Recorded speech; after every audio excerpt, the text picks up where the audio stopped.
want to talk to you today about a couple things that aren't going to be in the transportation budget, specifically, but I want to talk to you about why. I mean, you know, and you guys know, I come up with some pretty big, I think, quote, one of my good friends said, come up with a lot of big ideas. And yet we're not insensitive to the fact that when we present these ideas and we put them in a budget amendment, a lot of times people in the press are concerned, oh, they haven't been thought through enough, and we shouldn't do it as an amendment, we should do it as a standalone bill. So what I'm going to talk to you about now is we're dropping a bill today. What did we do in Ohio with a situation where we have a number of Teslas? I have lived in a good neighborhood, and a lot of my neighbors have Teslas, consume absolutely zero gasoline, but yet take up space on the road. We're having tremendous success in eastern Ohio with our natural gas discoveries and development of our natural gas fields and the conversion of the vehicles to run on compressed natural gas. How do you convert that to a tax to help build roads? We have another great thing that's happened is cars. I had a Chrysler 300C with a huge honking Hemi engine in it, yet the car gets 27 miles to the gallon on the highway. You know, it's getting farther. So what I'm saying is we're consuming fewer and fewer gallons of gas for every mile driven, and yet it's not getting any cheaper to build roads. How do we address this and not act like Big Brother? Well, we have one advantage in Ohio. And that advantage is we have a very low auto registration fee and we don't have a vehicle usage tax. So what if we were to take the total amount of money that was raised by the motor fuel tax, divide it by the number of vehicles, add more for trucks, less for cars, and raise our registration fee to, instead of $30 to $140. And then at the same time, give everyone who registers their vehicle an identification card for that vehicle that identifies it as an Ohio registered vehicle. And they would swipe that card in the gas pump, they would pump their gas, and 28 cents per gallon that we charge Ohio would come off the price of the fuel. And so you would prepay up front for any gas that you may consume. And that money would be collected up front. You would have a stable revenue flow on which to budget and build roads into the future, based wholly on registration fees. So that was one of the things that we're looking at, and one of the ideas that we in the Senate are wrestling with to try to make sure that we provide the citizens of Ohio with good quality roads, and to do that we need a steady funding stream. So that's one of the things that we have talked about, and we in the Senate decided it was not best to drop that in as an amendment into the transportation budget, but instead that's going to be a standalone bill that I am the lead sponsor on. We have a number of other members are going to help us with, and we're going to get that resolved and passed through the General Assembly. The other thing I want to talk to you about is what I believe is you know, people with the best intentions can go awry at times.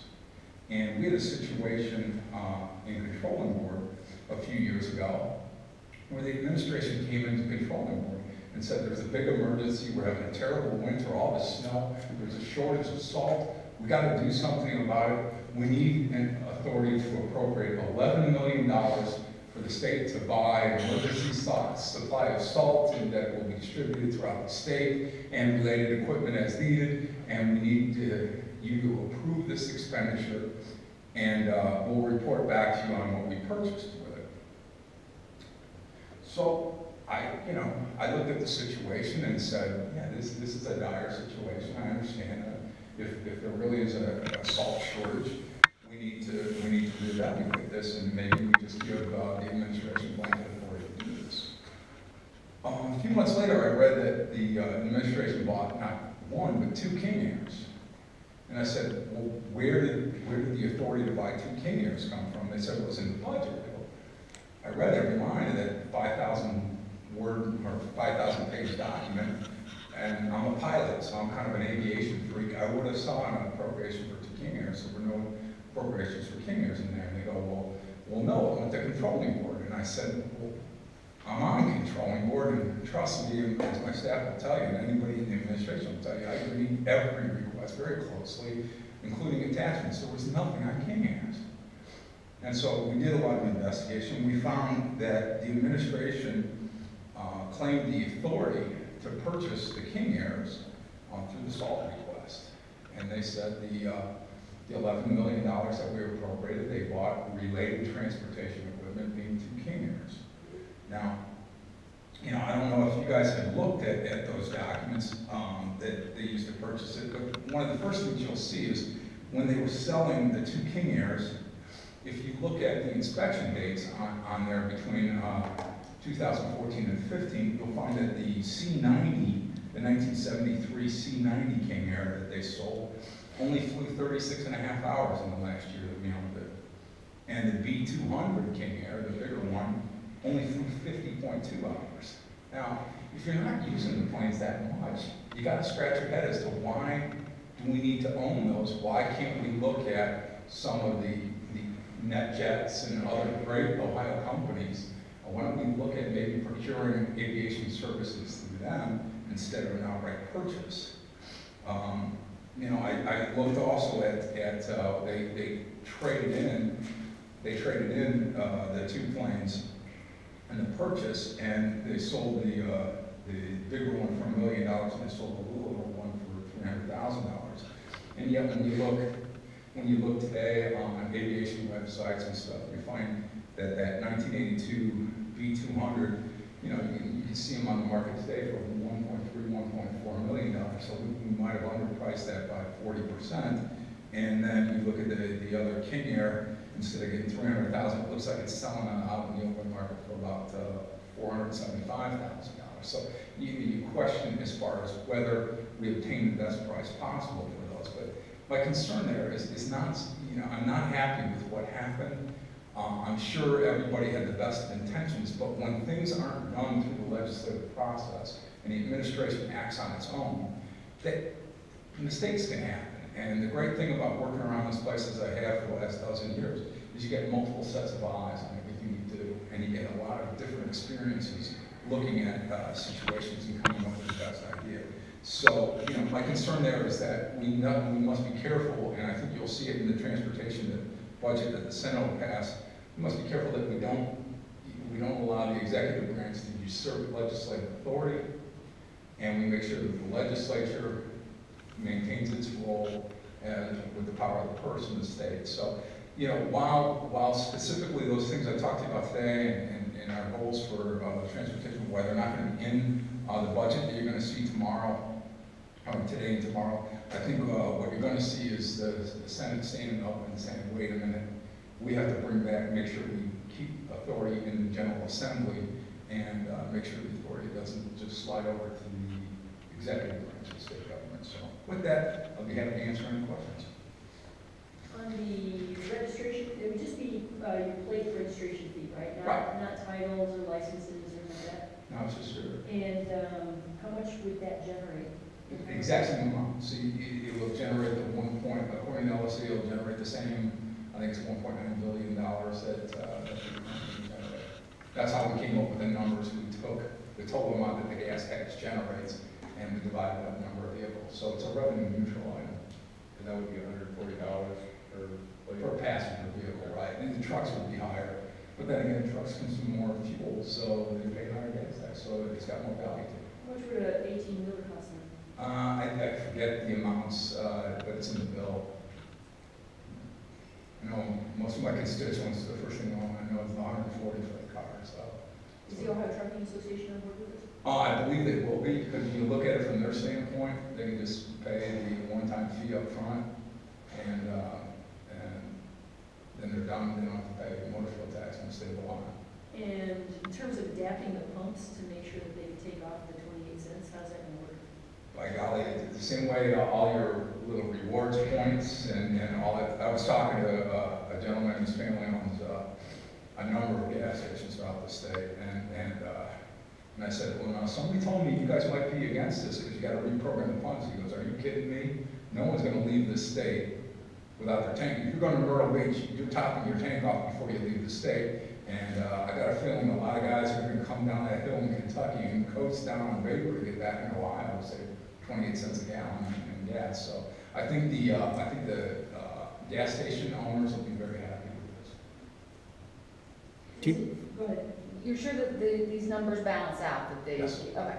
Yeah, because it's simple math. You just took the gross number and you divided by the number of vehicles.